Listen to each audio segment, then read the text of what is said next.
David, another huge Saturday last week, 4 winners at Caulfield. Yeah, no, it was fantastic. Some really gutsy wins by the horses, and a couple really, one very unlucky, Spillway, and probably Crackerjack King has emerged as a bit of a weight for age horse, which is fantastic. Now, many runners to discuss over grand final weekend. Let's start on Friday night at Moonee Valley. Last start winner Tortine in race 5 over the 1200. I'd say she's improved. Love to see her step up to group company. Pretty confident she will.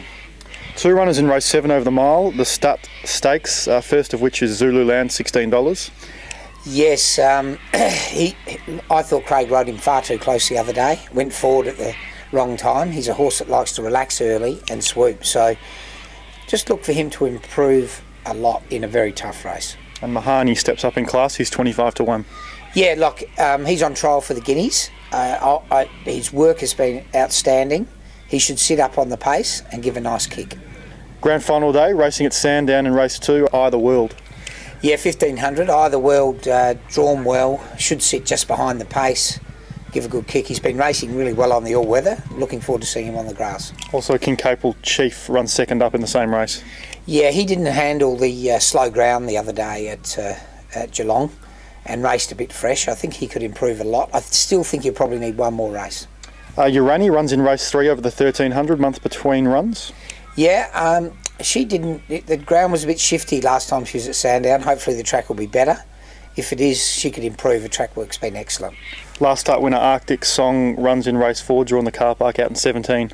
Yeah, I'd say Damien Thornton will just rate him and cruise across and sit right on the pace. And if on paces are winning, he's going to give a great sight. He cantered up last start at Cranbourne and looks like he's trained on. Race 6, Unchain My Heart, runs over the 1.5 miles in an open race. She's $6. I think she'll appreciate the big track. She loves Flemington. Look, she's won these sort of races in the past, and I think she could be right in the finish. And you've taken Goldoni across the border to Morphettville in race 2? Yeah, he's got horrendous form, but he's been on a tendon rehab, and they normally take a couple of races to find their form. I'm hoping his form can improve like Crackerjack King's, and he can step up. He's probably still got a little bit of improvement in him at the 1.5 miles, but he's going way back in class. Also in Adelaide race 7, TASHBEEH, done his fair share of travelling this campaign. He runs over the 1550 here. Yeah, he was good first up. He went to Sydney and got one of those New South Wales heavy tracks. Back on top of the ground, you'll see a different horse this weekend. Sunday at Caulfield, race 2, WROTHAM HEATH runs over the 2000. Yeah, one of the more informed horses in the stable. Got a brilliant ride from Dunn last start. And since he's been gelded, he's been a model of consistency. Has to be a good each way chance. Race 3, Red Fez, first up over the 1100. Yeah, her track work controls have been good. It still hasn't come in the coat, but with Ollie on from that barrier, should get a good run. 2 runners in the 4th over 1700. Extra Zero's the first, who was very good first up. He was, and he's good at Caulfield, and he's good at just beyond a mile, so another good each way chance. STRAIT runs in that too? Yeah, he found the opposition a bit hot last start, but this is the race he won last year, so at his best he's right up to these. Race 5000 Guineas Prelude, AFLEET comes up $10 off the back of a nice win last start. Yeah, she's a stakes winner and she's been a model of consistency this preparation. I think she'll be right in the finish again. Moonlight Hustler runs in the Guineas Prelude, race 6, he's 100-1 in the market.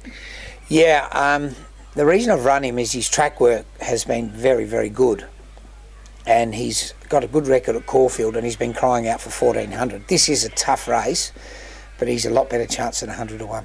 The old boy Pago Rock closes out the day in the 8th over 1200. Yeah, blinkers back on him, a couple of runs under his belt. I think this old boy will start racing into form. Now, not only has this team been in great form recently, your tipping has been just as hot. So where are we steering viewers this week for the best? Yeah, we're going for 6 weeks in a row. Unheard of. I would say I'm going to stick with my Golden Girls, AFLEET, ESPRIT and Tortine. They're just racing so consistently.